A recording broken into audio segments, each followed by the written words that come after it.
Bom, estou de volta. Exercício 27 do nosso capítulo 3 diz o seguinte: em cada caso, estude o sinal da função representada no gráfico. Então, temos nossos gráficos A e B.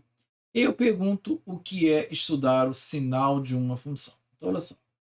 Eu vou desenhar aqui, então, ou seja, nós temos um gráfico, entendeu? E o nosso gráfico ele tem uma função. E em determinados pontos, a nossa função ela corta o nosso eixo das abscissas, que é o nosso eixo x, tá bom? Aqui está o eixo das nossas ordenadas, que é o eixo y, mas o que importa é quando ela toca no nosso eixo x, o eixo das abscissas.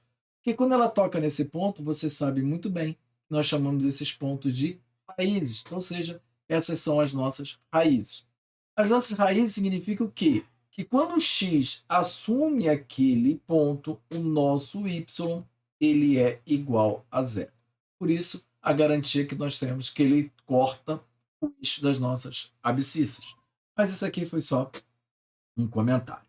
Então, o que importa? O que importa é eu saber o que está acontecendo. Por quê? Porque a partir dali eu posso estudar o comportamento da minha função.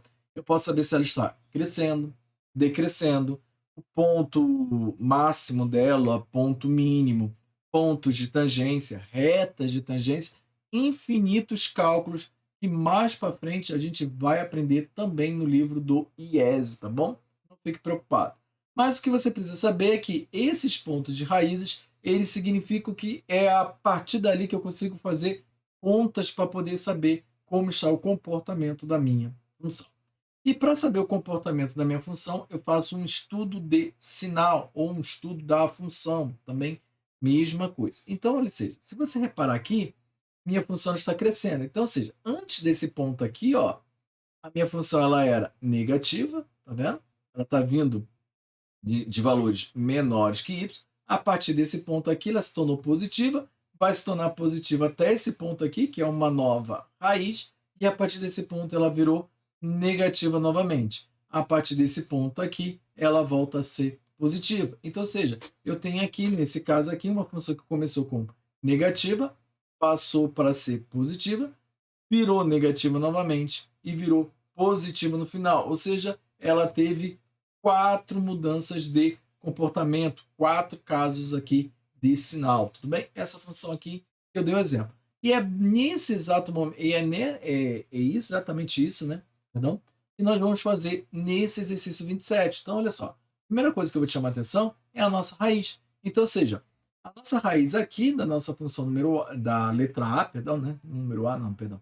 Letra A é o menos 1. Então, ou seja, eu tenho que fazer 2 estudos de caso. O primeiro estudo de caso é quando o meu x ele é menor que menos 1, ou seja, tudo que está acontecendo à minha esquerda da minha raiz, tá bom? E o segundo caso, eu vou fazer o meu x maior que menos 1, ou seja, são 2 casos aqui que a gente vai estudar. Se eu pegar os valores anteriores a menos 1, ou seja, quando são menores a menos 1, ou seja, menos 2, menos 3, menos 4, e assim sucessivamente, repare uma coisa, ó, os valores meus de y estão abaixo do zero, ou seja, são valores negativos ou são valores menores do que zero. Então, ou seja, a minha função para valores menores que menos 1, o meu y ele é menor do que zero. Para valores superiores a menos 1, pode ser o próprio 0, 1, como você mesmo pode ver aqui, que ele já está ocupando outro valor, e assim sucessivamente, eu tenho valores, então, você pode reparar, que são superiores a 0, então meu y ele é maior do que 0. De igual modo, aqui na minha letra B, eu vou fazer a mesma coisa. Olha só, eu tenho a minha raiz aqui, que é 2. Então, ou seja, eu vou fazer um estudo de caso, ou seja, para quando a minha raiz é menor que 2 e para quando a minha raiz é maior que 2. Não importa, tá bom? Você pode vir tanto da direita para a esquerda, quanto da esquerda para a direita, tá bom?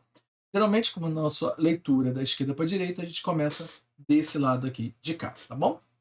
Mas sinta-se à vontade de fazer do lado que você achar mais interessante. Então, assim, para valores menores do que 2, aqui, no que é, no meu caso, a minha raiz, porque toca no eixo das minhas abscissas, tá bom? Então, seja como, por exemplo, o valor 0 aqui, ó, que assume o valor 4, eu tenho, então, que o meu y ele tem valores superiores a zero, ou seja, ele tem valores positivos. E é claro que para valores superiores a 2, como você pode ver, ou seja, os valores que estão à direita, por exemplo, se eu pegar o 3, eu já vou ter valores aqui em y que são menores do que zero, ou seja, são valores negativos, então meu y ele é menor do que zero. E aí você pergunta, e em 2? E em 2, o 2 é a minha raiz. Então, ou seja, quando o meu x ele é igual a 2, o meu y ele é igual a zero. Isso daqui porque é justamente a definição da minha de raiz, tá bom? Eu poderia ter posto a mesma coisa aqui também, né? X igual a menos 1, então o meu y também ele é igual a zero, tá bom?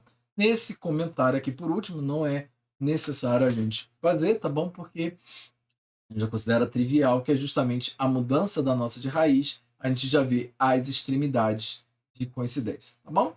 Então, espero que você tenha gostado, eu te vejo na próxima aula, um forte abraço.